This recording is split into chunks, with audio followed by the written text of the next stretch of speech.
Welcome to Ask the Funeral Director with Mike Voyajakis. Brought to you by Voyage Funeral Home and Crematorium. Now, here's your host, Brad Wilder. Well, it's great to be back on this Wednesday night. So happy to see so many people starting to trickle in here on Ask the Funeral Director.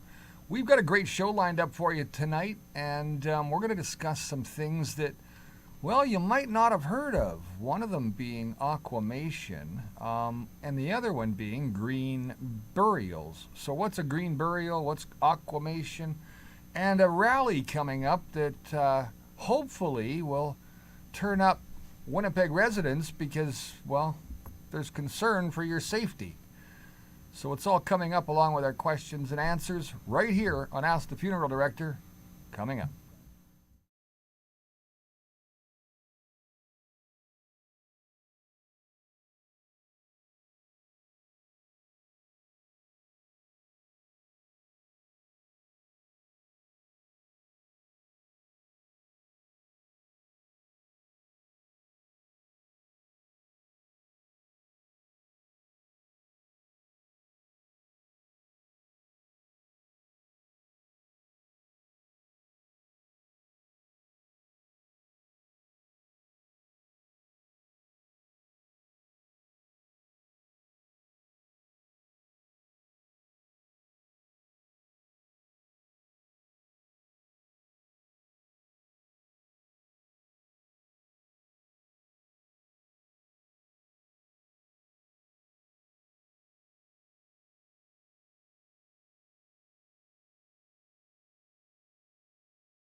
Got to stop by and see Wes this week over at Everlasting Memorials and have a chat. He's got some great products over there, Mike. Do you know Everlasting Memorials? The people there are so compassionate and caring. I got to tell you what they did for my brother, Kyriakis. They know that I do a lot of good for families in Winnipeg, so somebody finally reached out and did something good for me. They said, we're going to cover your brother's marker, meaning we're going to pay 100% of it. So I just want to thank Wes and the crew down at Everlasting Memorials for that truly a gift of love. That's what that is, a gift of love, and I want to thank him for that. So I would have to say, if you need anything to do with cemetery stones or upright markers or downright markers, go see the folks at Everlasting Memorials. They're just off Main Street. Incredible people. We usually don't push products on this show, but it's a great gift, man. I mean, people actually reached out and cared enough to say, hey, your family went through a lot. Your brother was murdered. We're going to reach out and help. I really like the pet aspect that they bring to the table. They've got some really cool pet stuff that no other company I don't think I've seen makes. So it's really neat, really unique. And as you know, Voyage Funeral Home will soon be having a pet division to its crematorium.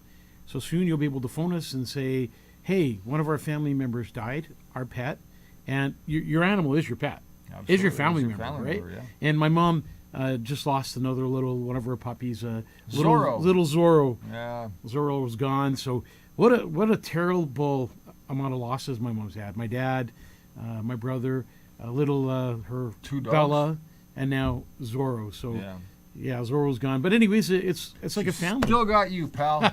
She's still got you. Family, man. It's like family. Those little puppies. Everyone loves their dogs and their cats and their little pets. Right. Except for you. Well, I know. Welcome to tonight's show, everyone. This is Ask the Funeral Director. That was Mike Voyajakis. I'm not sure if he's going to stay all night because, well, he's feeling a little rowdy. I tried to give him some more cookies this time around, and he wouldn't eat them, of course. Not surprising. That's okay. I got some Greek ribs my wife cooked upstairs. Greek ribs. I'm going to bring you some Greek ribs after the show, and you can have some Greek rice as well to go with it, and you can quickly wolf that back and get some more work done before you go home here. You know, if you noticed, since I haven't been at the Cork and Flame, I've been kind of taking off some weight. Yeah. Not tasting everything anymore. And, the chef, hey, Mike, taste this, taste that. Hey, you want some of this? Try it. It's good for you. The mayor called me. The mayor? Yeah. Oh, and what did he say? Well, he said, Mike looks like he's losing weight. I said, where? He said, his tongue. Everywhere but his tongue. Jeez. Sorry, everywhere but his tongue. You should have been a comedian, Brad. I try. Okay, so let's get into tonight's show. There's lots to get to because we've got a packed full hour of things to discuss. Where do you want Aren't to we start saying hi from? to some people first? Well, Did we forget about see, that? I did, but you didn't this week. So Well, guess what? let's- Gord has been number one on the show for who knows how many times in a row. Oh, yeah, he's got So, the record. Gord, you're number one again, buddy. So he says, evening, Mike and Brad. Kathy, tickled, tickle. tickled. Susan Carrier, good evening. Janet Larson's here, Carol Rempel, Lori Dobbin, as well as Randy Medwid, Mike Dudek, Sherry Lacombe, Lulu. Agnes Monato, Lulu. We can't forget Agnes is on the show. Hi, Mike. Brad from St. Anne's, Manitoba. Yeah. Randy Medwid. Michelle. Too long. Hey, Michelle's on the show. Michelle, nice to see you. A lot of people on the show. You know what? Do us a favor. Please like, share, and follow the show. We appreciate that. The big one is share. Share. You got to Yeah, share. We know you're following it. We know you like it. Brad Now we just says- need you to share it. Brad says sharing is caring. That's right. Sharing is caring. And not love is love. You love me? No. Come on, Brad. You must love me. We work together all the time, my I friend. loved your mom's cooking. She made know. me a great steak a couple of weeks ago. Yeah, It was yeah. delicious. Nothing like good steaks. I brought Brad out to the lake. When Yeah. was it? A couple weeks ago. We had a blast at the Went lake fishing and went fishing. And Brad caught his first fish in how long? 30 years. 30 years. And he caught his first fish. And you know And this. wait a minute. I caught my first fish in like 5 minutes. That was the coolest thing. I threw my line in and I was reeling it in. not It's to like, say wow, not to say how small your fish was, but either way. bigger than yours. Oh my God, Brad. Okay, don't go crazy on the comments right now. We were not going down there. Just stay out of the gutter. Susan please. says condolences to Helen on your loss. Thank you, Susan Alec. Kills That me is when so Mike nice does of the you. Greek accent. Yeah, kills me too, actually. Yeah, I can do a lot of accents. I can be a funny guy. Oh yeah, Arlene yeah. says hello. I've seen you at Yuck Yucks. Oh yeah. I used to be a comedian, but people were laughing at me all the time, so I quit. That was that night at Georgie's on Portage way Oh, back geez. when. Let's get into the show, Bradley. I figured if I mentioned Georgie's, you'd want to jump right ahead. No talking about those times in that old days. eh? Debbie. Hi, Debbie. Okay, so tonight's topic, Voyage Funeral Home, now offers green burials, comparing flame cremation versus aquamation for the environment. And we're going to get into some details tonight about a rally that's coming up that you've decided to put on with some really great people from around the city.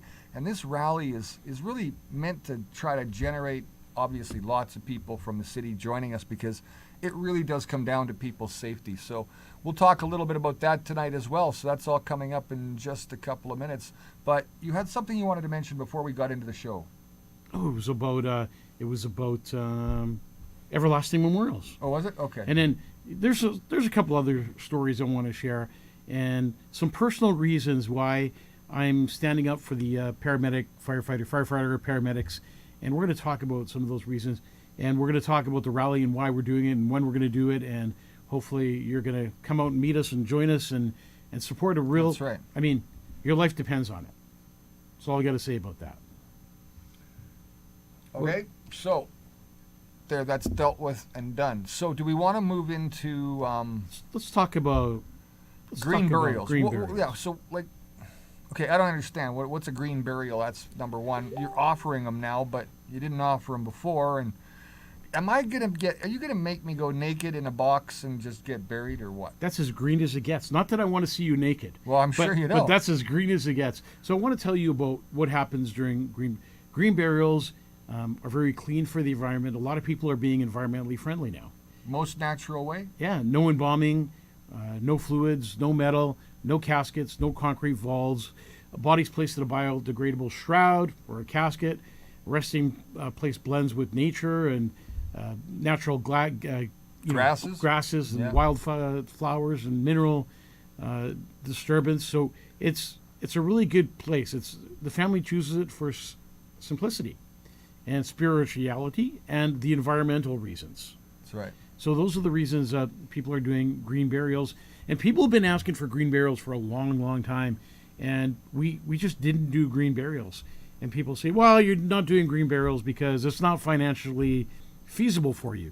You know, you could sell a casket, make way more money than placing somebody in a shroud and placing them in the ground. Well, there was 2 reasons we didn't do it. One, there wasn't a cemetery that offered space for green burials. Space, that's right. And we're going to talk about that soon. But now there is cemeteries that offer green space. And here in Winnipeg now, right? Right. So we're going to talk about those cemeteries. And for example, now you could go to any City of Winnipeg cemeteries. So which ones are those? So Brookside Cemetery now has a certified green burial section. Okay. Transcona Cemetery and St. Vital Cemetery also allow hybrid and green burial options. So Green Cemetery project in Winnipeg is near Tyndall and has been developed for a while. Right. Costs are generally lower than traditional burials because there's no vault, no embalming, and then families don't have to buy expensive caskets or pay for expensive interments. So the question is, why is Voyage offering green burials? That's right. Families are asking for eco-friendly choices. That's really the big reason. It reflects Voyage's commitment to dignity, honesty, and transparency. So it's not about money. It's about families. And doing something like this makes it clear because, yes, of course, you're not going to make the money that you would normally make if you did a traditional burial. Correct. It gives people another meaningful way to honor loved ones' lives while caring for creation. And that's a big thing. So everything kind of happens the same in terms of whether it's a green burial or a traditional burial. They still have to dig the hole. They still have to go down just as deep. Correct. And they have to still, I guess, lower the body into the ground because you don't just throw it in. Of course, it's lowered. And what is there a new contraption that goes with that? Aspect? You know, we haven't completed a green burial yet at one of these cemeteries. So I was wondering the same thing. So who's going to go first? Not me. I got to be around for a bit yet. So they have to have something like you've seen they're called greens and device. They're a lowering device. Right. So I take it what's going to happen is there'll probably be a biodegradable board that's going to hold the weight of a human. Right. And they'll probably lower that to the ground. And the good thing about green burials is you don't need a casket. You could get a biodegradable casket, which is easier for the funeral director and the family to carry the casket to the grave. But you can also use a shroud. And a shroud is convenient. Again, it's less expensive. So this is going to be for people that say, well, I want a traditional burial. A lot of people compare traditional burial to the beginning of time when Jesus died and Jesus was buried, not cremated. Right. So people go back to that in their minds. A lot of families that are traditional families want to use traditional burials because the shroud of me, the value of it. The shroud of me, right? Going back to the Bible days. Do you always fold the hands the same way on the chest? Not really. Like most of the time when we place somebody in a casket, the hands are actually put over each other with the wedding finger showing. So not up top here, but more so around the stomach area? This is the Godfather. Okay. This is when you watched the Godfather movies. They did this, right? You got to move closer to the mic when you do that. The Godfather movies, they put you like this. Make it look peaceful. They're covering up your chest because it's full of bullet holes. Well, maybe you want to take a look here. We've got a video about green burials. Do you want to see this and check this out, Mike? Because yeah, it's you know what? let's play a video on green burials and show people because a lot of people are interested in green burials. A lot of people care about the environment these days, and green burials are environmentally friendly. And people always say, "Well, do the chemicals do harm?" So when we embalm, we use obviously chemicals, right, and formaldehyde and other chemicals. But does the chemical go back to the ground? The chemical go back to the ground, obviously. So with green burials, it's ashes to ashes, dust to dust. The body's going right back down to the earth. Let's play this video. Sit back and watch it. Before we do, I started to think about that movie Ants, and everybody looking up, and that dude. Here comes the human. Here comes a human. Yeah, here comes. Yeah, I don't even want to think about it, but something came to my mind and said lunch. It's funny because a lot of people, when they talk about burials, a lot of people say, "Well, I don't want to get eaten by bugs." Yeah, that's right. And that's exactly what's going to happen. I don't want to be bugs placed. Are already I don't want to be body. placed in water because, a lot of times, Brad, you've been there. We go to graves, and the grave is full of water. Sometimes. And it happens quite often. Sometimes. This is Manitoba. We're built on a marsh. Right. We have to ask families to stand away from the grave because you don't want to see filled this. up with water, and you don't want to see that, right? But with green burials, you're going to see that. Yeah. It's the most natural thing that can happen is the body placed right back into the ground. And, places like Greece and a lot of European countries that don't embalm do this. So leave some comments, go back and forth in the in the section where people love to talk to each other, and we love having you here. Please like, share, and follow the show. And hey, Steve Page, where's your buddy Al Bueller? Where's your buddy Al Bueller? He's over there passed out on the couch. We're going to go into this video and come back with Ask the Funeral Director. Workers prepare a grave for burial at the Hillsborough Town Cemetery. Nearby, flowers and headstones mark interments of many residents of this historic Orange County town. Family and friends may consider the cemetery as a place to contemplate the transience of life, but nature feels far away. There's a different kind of burial ground 11 miles north in Cedar Grove. Bluestem Conservation Cemetery is part of the Green Burial Movement, one of 13 conservation cemeteries in the country. Bluestem requires biodegradable coffins or shrouds for burials. No cement vaults or metal caskets. Families return loved ones to the soil, hardly leaving a mark on the natural world. Carborough resident Ina Stern has chosen burial at Bluestem in a simple pine box. Green burial is clean and pure. No embalming, no creating a vault for a body to be in. The simplest way of burying people, which was done for centuries. Stern's cat Daisy lies buried close to a plot Stern's chosen for herself. She also has friends who've reserved plots nearby. I chose this particular spot because of the beautiful trees that are around it.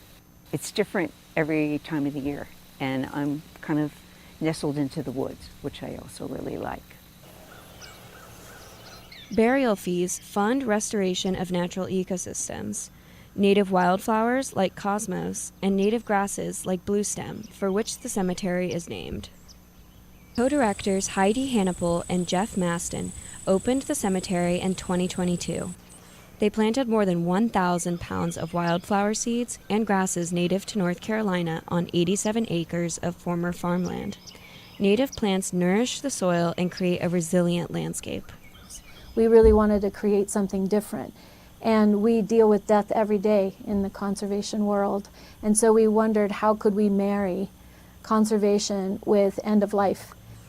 We are trying to return our bodies simply to the earth using shrouds or simple pine caskets. Some folks use cardboard boxes, but we're trying to make as light an impact on the earth as possible. Mounded graves indicate a recent burial. Within 2 years, the raised earth will subside as the body decomposes.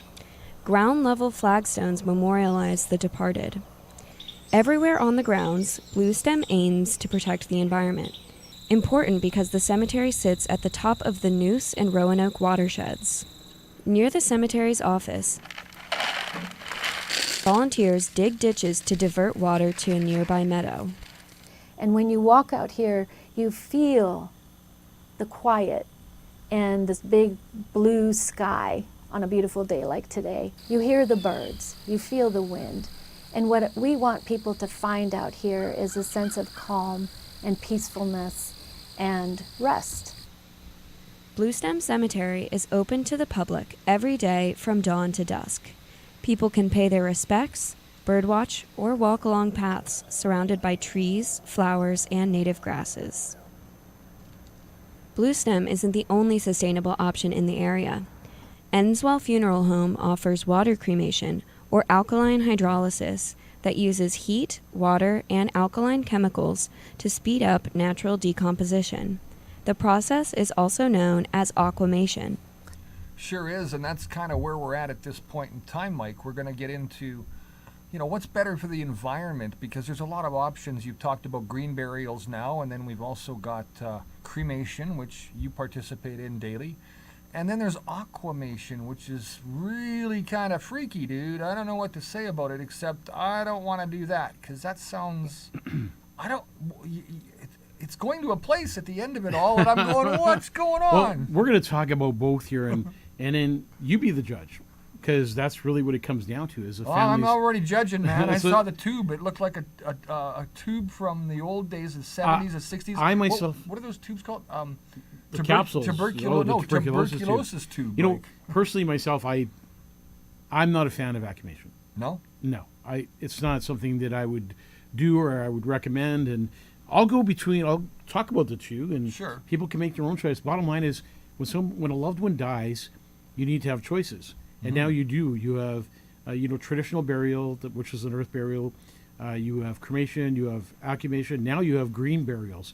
Right. So it gives you. Somebody put it's the iron lung. Remember that? That's right. It was the iron lung. Yeah. That's exactly what it was So called. let's talk about flame cremation. So flame cremation, between 1600 It's hot. and 2000 degrees. It uses natural gas releasing large amounts of CO2. 1,000 degrees Celsius? So ours Wow. reaches 1600, 2000. Hey, look, there's Al Bueller finally showed up. Hey, good evening, Jeez. Al. You drunk? They say cremation leaves a carbon footprint, which equals to somebody driving 800 kilometers in a vehicle. What they don't tell you is our machines, our cremators, there's a way they burn the fuel that goes through there. So you stoke the there's fire? and there's buffers. Do you use coal or wood? No, or- there's natural gas, but there's buffers in the machine, in the chimney before the smoke goes out, and they say that it's zero emissions. Like the new machines that we buy are zero emissions, but professionals will tell you, like a pizza oven. well, a pizza oven, I guess it's much hotter than a pizza oven. So accumation, of course, uses. There's warm water, Right. and alkaline solution instead of fire. It uses 90% less energy. They say there's no greenhouse gases, no mercuries, no smoke. They say it's a byproduct using sterile water that is safe to return Sure. to the ecosystem. Conclusion: accumation is far cleaner and greener choice.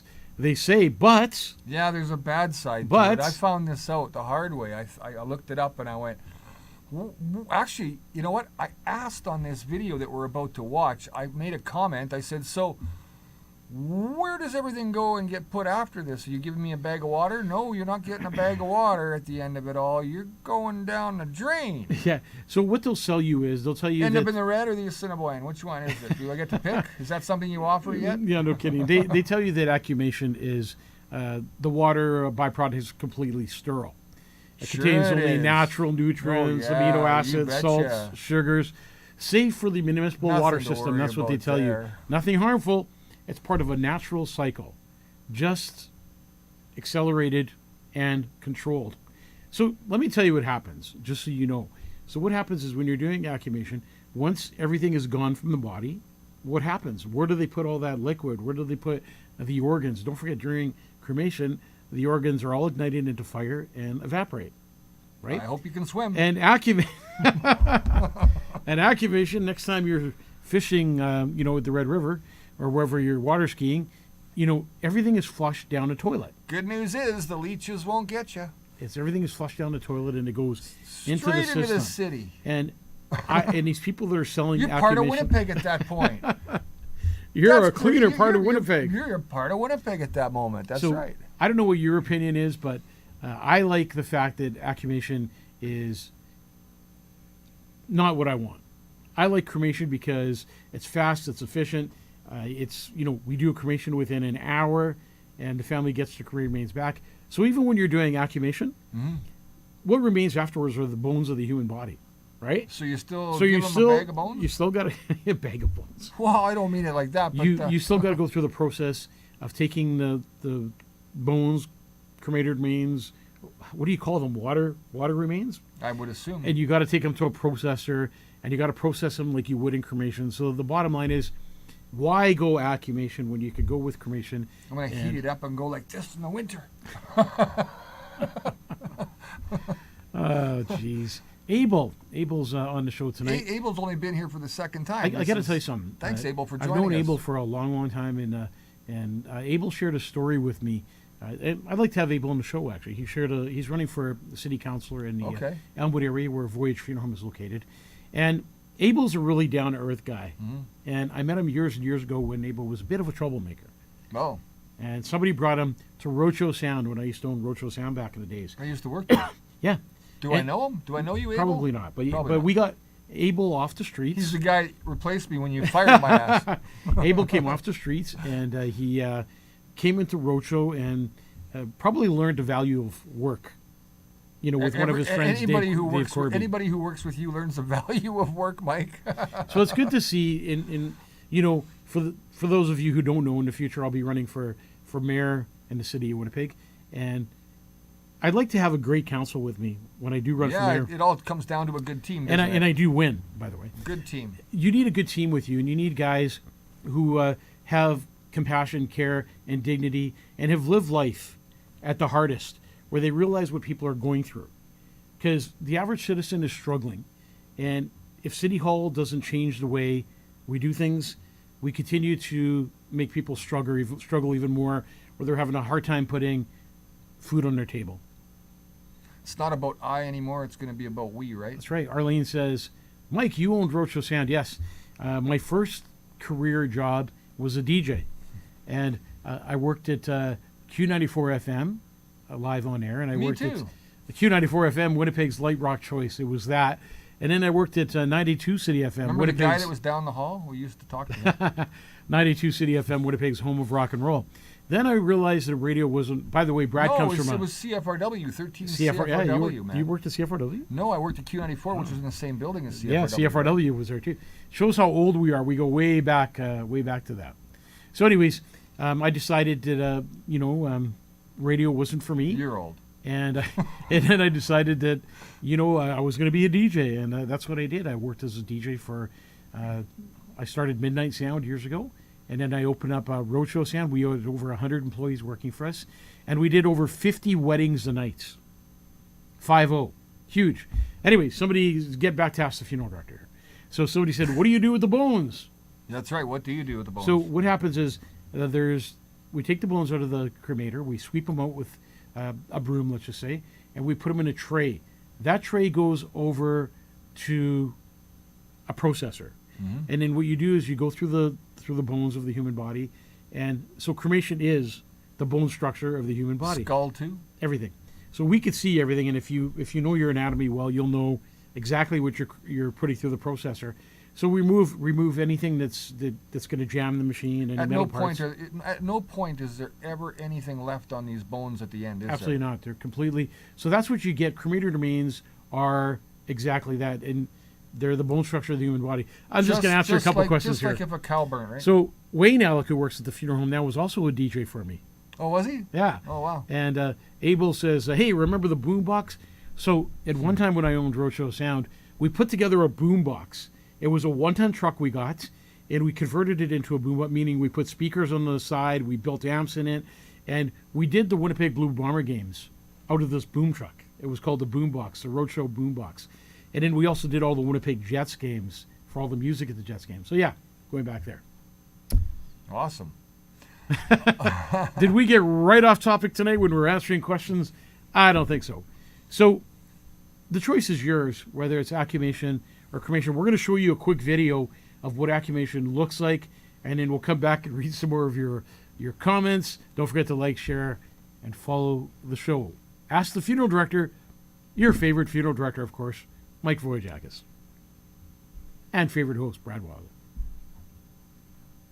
You ready, Brad? I'm ready. Let's do it.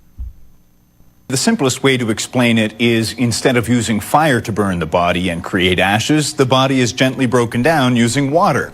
Life Transition says the demand for greener end-of-life choices is growing, and this is a licensed and legal alternative. The Chatham-based funeral home says it's proud to be the first in the region to make it available. It looks like a cross between a hospital appliance and a hot water tank, but what happens inside is far more unique. The process itself replaces flame with water. So instead of a flame breaking down a person's remains to a basic element, water does that work. Water, with some help from an alkaline solution. Funeral home founders James and Leanne McNeil say aquamation costs about the same as cremation, but it's a greener choice. They say cremation releases hundreds of kilograms of carbon dioxide into the atmosphere per person. If you did a search on what's the most environmentally safe or prudent way to take care of a deceased human body, it would be alkaline hydrolysis. There's no carbon emissions, and it's so much better for the environment. So it just seems better all the way around. The process became legal in the province in 2014. For myself, the idea of fire did not sit well with me. Now with this, the option of water, it sits better with me. It seems a little more gentle. Aquamation is regulated by the Bereavement Authority of Ontario, which oversees funeral, burial, and cremation services in the province. The BAO tells CTV News there are 5 licensed alkaline hydrolysis facilities in Ontario: Arnprior, Peterborough, Newcastle, Whitby, and Kingston. I like it. I like water better than fire, let's put it that way. But I'm dead, so who cares? I already paid my funeral.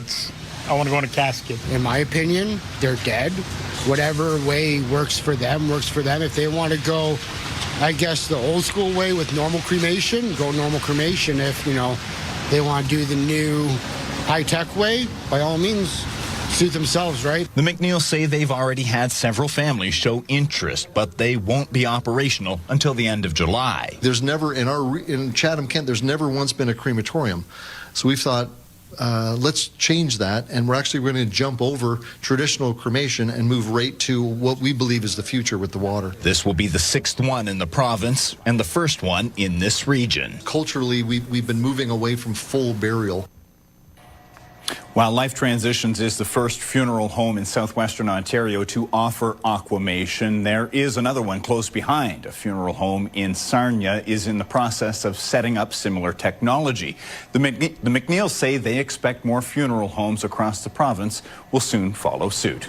The simplest way to explain it is instead of using... All right, there you go. What happened? What was that guy doing? I don't know what this guy's doing. I would have to disagree with that guy 100%. I do not think that's the cleaner option by far, only because where those fluids and everything goes afterwards. I mean, you look at that capsule and it looks pretty scary. It does. If you're claustrophobic, claustrophobic, yeah. Claustrophobic. Some word I just can't say. That's one of those. Say it again. Claustrophobic. It's like that's what it looks like. So and some people are afraid of water. Drowning. They say is one of the worst deaths that you can. So I don't know. I guess the choice is yours. Somebody also asked, what happens to the bones when you pull out the bones from aquamation? Same thing as cremation. Mike says water pollution. Yeah. Not that the city of Winnipeg is not creating water pollution right now. Do you know what they're doing? No, tell me.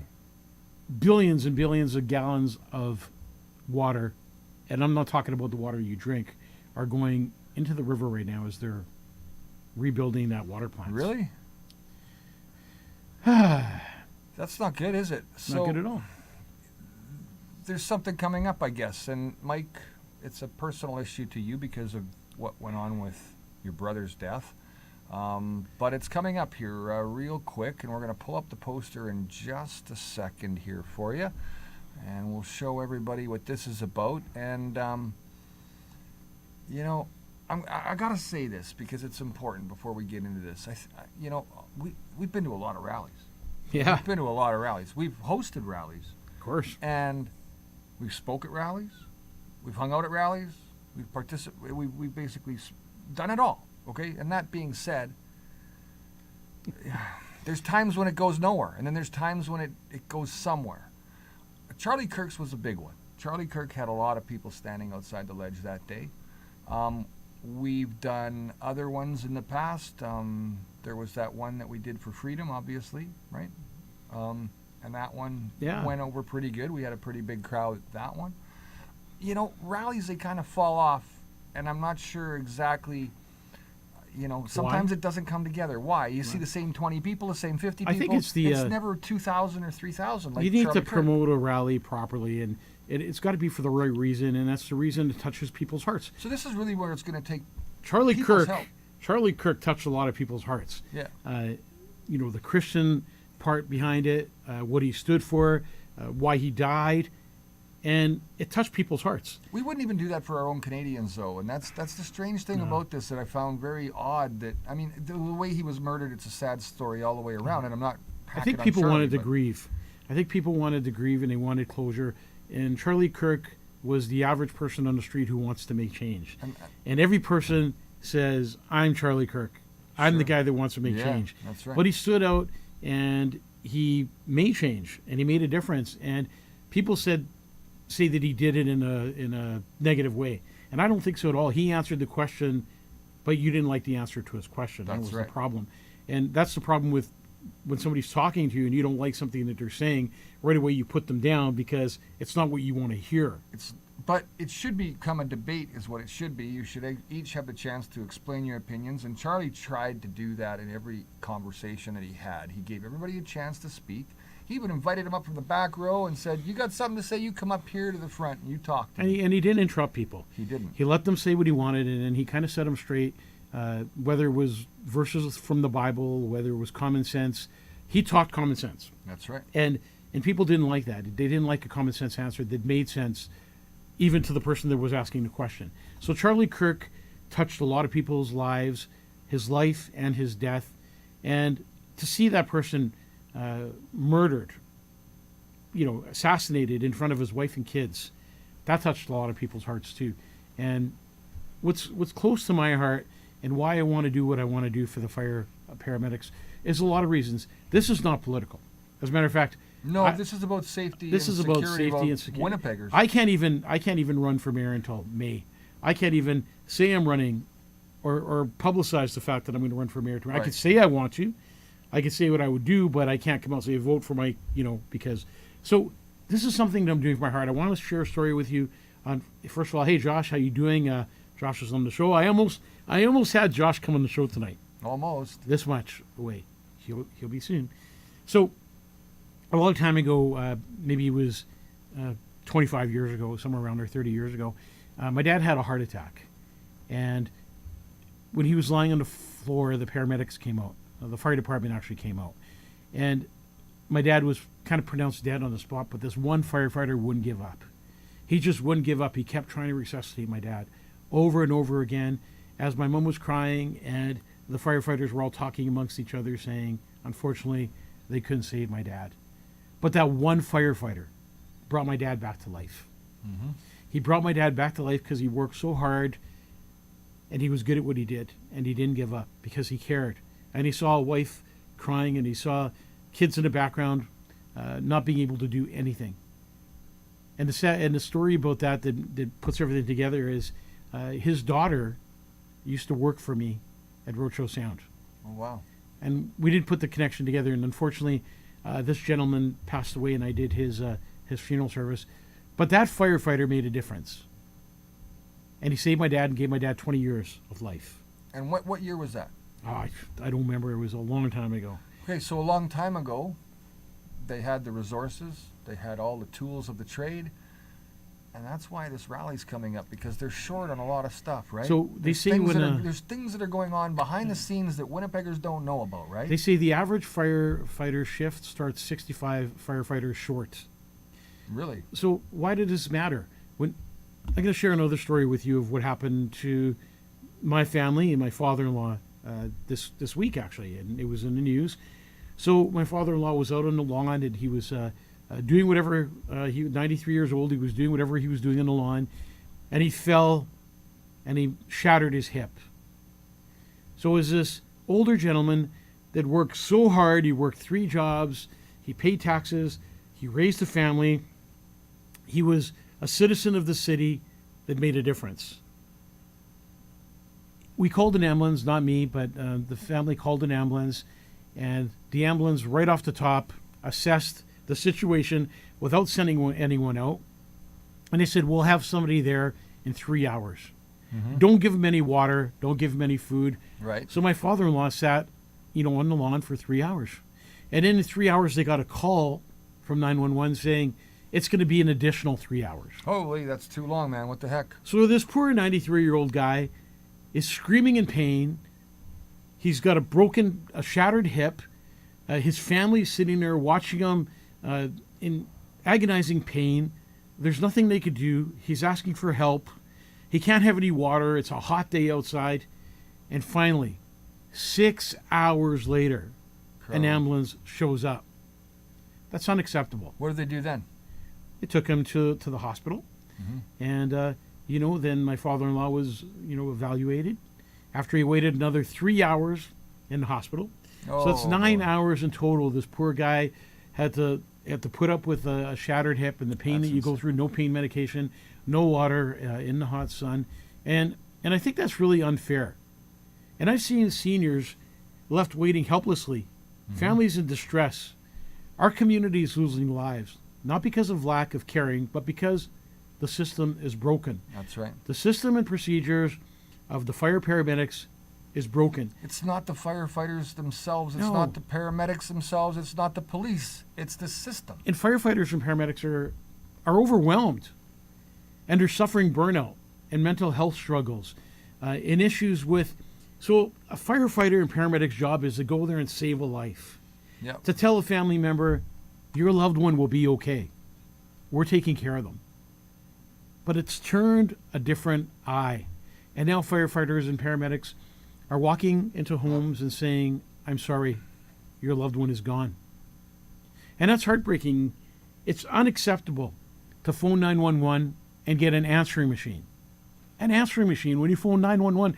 The most important number you can ever call, 911, and you get an answering machine. We had Nick on the show last week, right? So Nick had a lot to talk about. He really discussed some of the things that you brought up, obviously, and he's in the same state of mind as you are, which is there's things that need to be dealt with here at the City of Winnipeg in terms of ambulance, fire, and police. So firefighters and paramedics, according to Nick, again, there's an overwhelmed feeling. There's suffering burnout. There's mental health struggles. Some of the stuff that these guys have to deal with and see every single day is on the streets is wow. And they're good people, Brad. They are good They're people. good people going to work to try to make a difference. I mean, if you become a firefighter, a paramedic, or even a police or a police officer, you're doing it for the right reason. Yeah. You're not doing it to watch people die. You're not doing it to watch people suffer. Exactly. You're doing it because you care. You go to work caring every single day, and when you go to work and you can't do your job, it takes a toll on you. And when that paramedic or firefighter is like 40 years old, they've been caring for 20 years already. Yeah. They didn't walk in at 35 and go, hey, I'm going to be a firefighter now. They started young, and they have that passion all the way along. And I can't tell you, and I'm sure it's happened, and I don't want to talk on behalf of the fire or paramedics here in Manitoba or Winnipeg, but let's talk about suicide.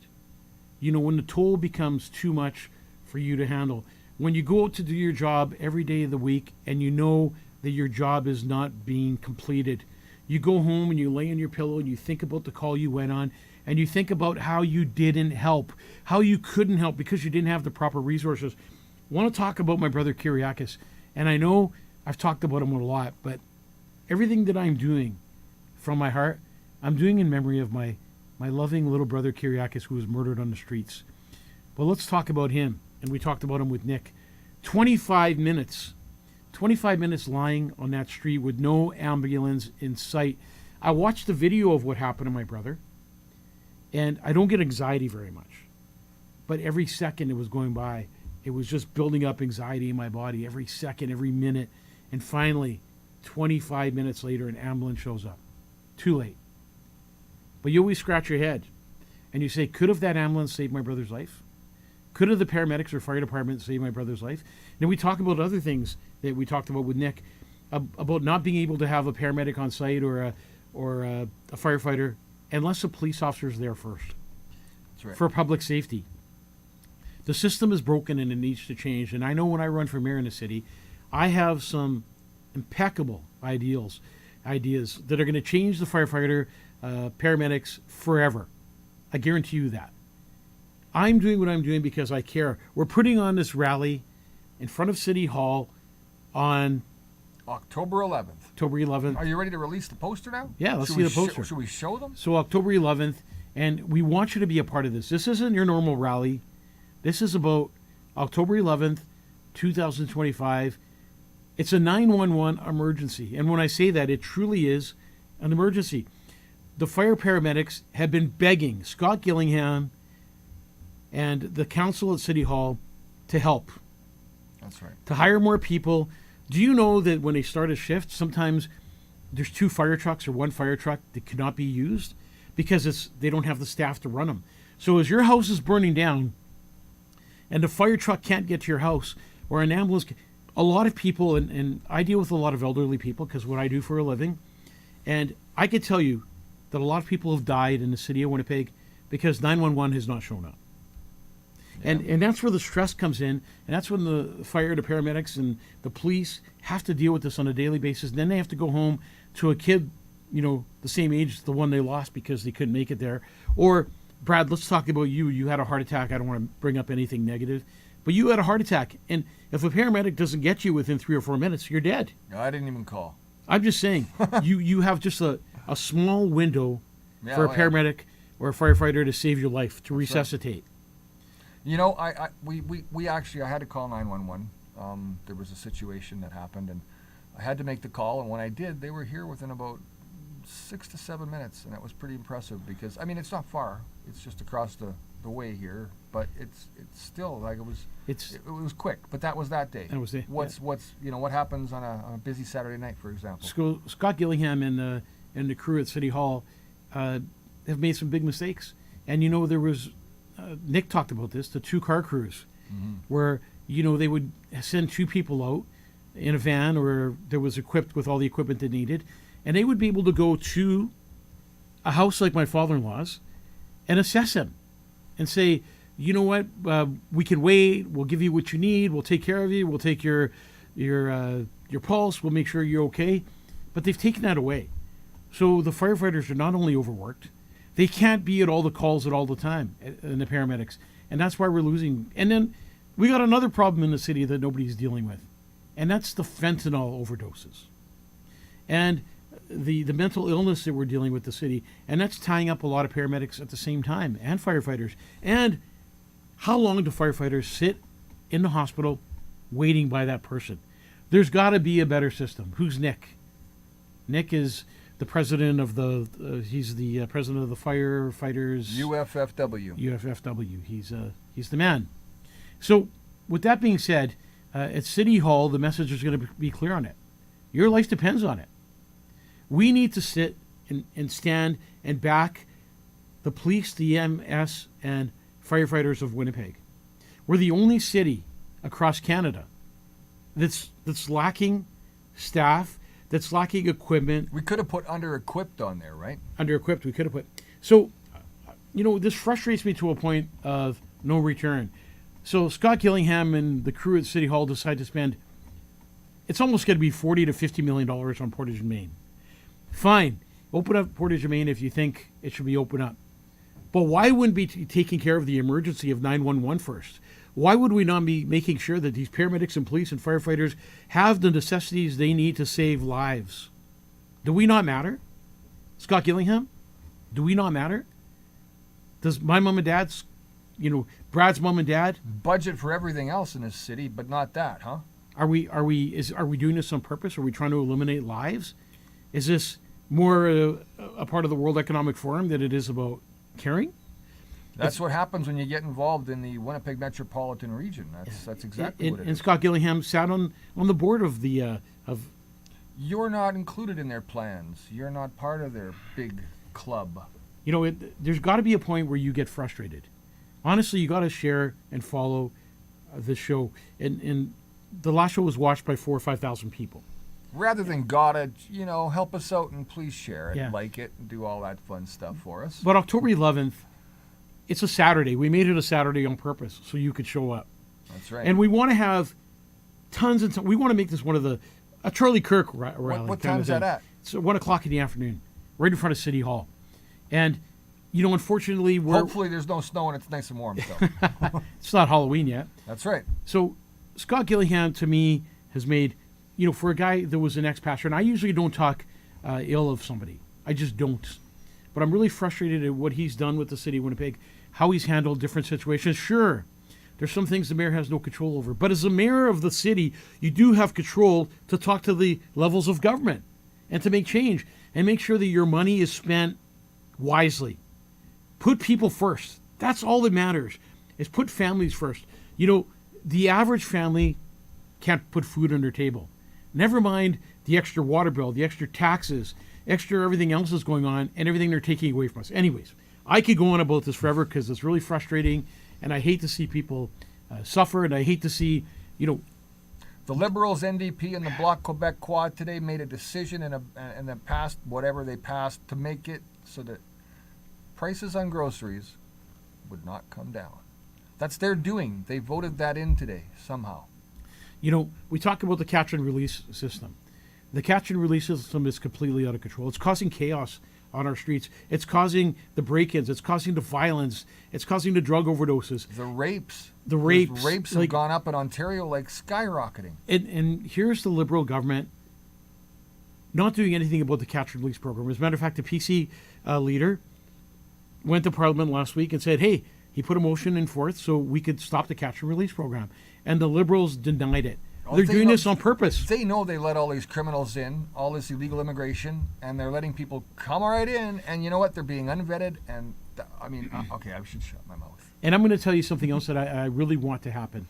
The first day of my brother's trial, my brother's killer's trial, is in November. In November, I would like to see hundreds, if not thousands, of people out of that, in front of that courtroom, making a difference and standing strong, not only for my family, but other families who've lost loved ones to people who are part of the catch and release program. You know, the City of Winnipeg police officers are frustrated. They try to do their jobs. Maybe not everyone's on board with the police, but I say the police go out and do the best they can. And when somebody says to me, you know, F the police, I say this: when you have a 911 emergency at your house, who do you call? Not your next door neighbor. You call 911 because you need help. If you don't get that help, you call Mike Voyajakis. That's the real reality of it, eh? And you know what? Randolph says, Mike, you would be a great mayor, and I would be a great mayor. I'll tell you why. I would be a people's mayor. I would be a mayor that puts you first. I'm not doing it for money. I'm a funeral director. I do well doing what I do. I'm doing it because I want to do this from my heart, and I want to make a difference in this world, and I want to leave a footprint on this earth before I leave that everyone will remember. I want to add a few things because you've lived here all your life. Born and raised, grew up, done it all, know everybody. Everybody knows you in a way, or thinks they know you, for some of those people who... but the reality here, Mike, is that you've seen it all. You've lived it, and you've experienced the hardships of Winnipeggers firsthand, because your friend base over 70 years now? No, 60 years. You're 60? Yeah, sure. Okay, 65. Almost getting that senior's discount. Not telling you my age. Salisbury. Nice try. But who's older, Brad or I? There's the question on the show. Flip a coin on that one. So look, you've got the right perspective on all of this, but it's going to take everybody's help out there to make this happen, and everybody to come to City Hall. Even. You know what it is, Brad? What? They're going to do. Brody Russell said this best. City Hall will do anything they possibly can to keep me out. Oh, I'm sure. Because they don't want what I'm bringing. No. Truth, honesty, respect, compassion, and a people's mayor final. How about an understanding of budgeting? How about an understanding of a businessman's perspective, which is something that is very much needed, not somebody who doesn't handle business. Well, pastors used to asking for money. Yeah, well, it's not about asking for money. It's about dishing it out properly you and know making what's funny? sure things the get money done. is there. The money's there. That's right. The money's there. And the bottom line is not allocated properly. That's the problem. You know, do your homework. Take care of projects that are important. Why is Scott Gillingham... I mean, I know this is Ask the Funeral Director, but why is Scott Gillingham painting streets downtown and closing them off, and now the paint is already off the street, and they got to repaint it again? Come on, people. A bus system that's completely shattered. It's winter coming up, and a lot of people are going to be waiting a long time or walking blocks to take a bus because they don't care about you. If they did, they would have left that bus system alone. As a matter of fact, we should move into a new age and do something totally different, which I have a plan for. Anyways, back on track. October 11th, please show up. 1 o'clock in the afternoon. We're going to have some great speakers there, including myself. And let's talk about that for just a brief Brad's second. going to be emceeing it. We've got some great speakers already lined up, just a couple for now, but one of them is Sheena, and she might be watching the show tonight. It will be her first night ever joining us. Thank you if you are on board, Sheena.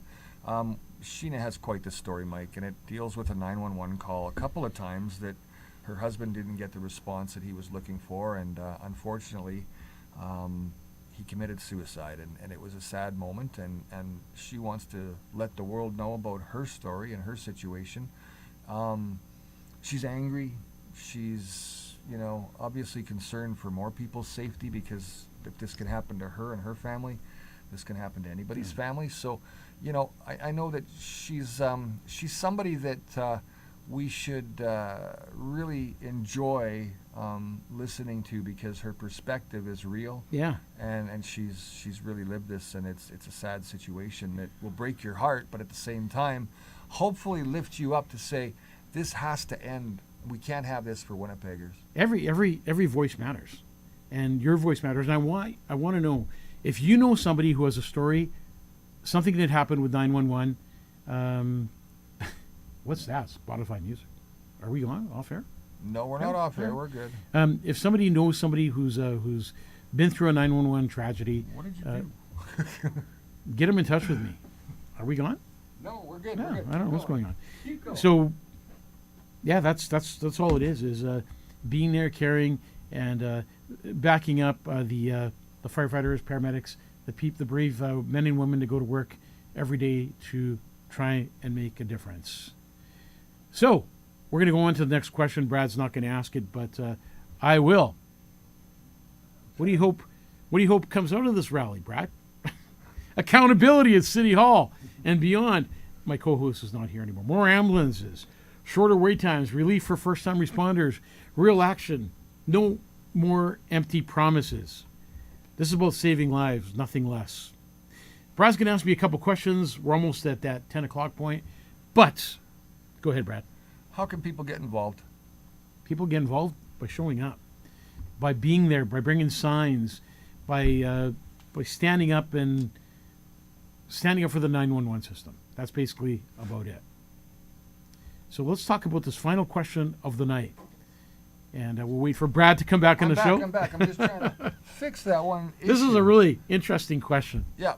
So, it is a good question. So, what do you hope comes out of this rally? Because we talked about that already. We talked about that already? Yeah. I got to go to the other question? You were gone, Brad. It's about this one on the screen.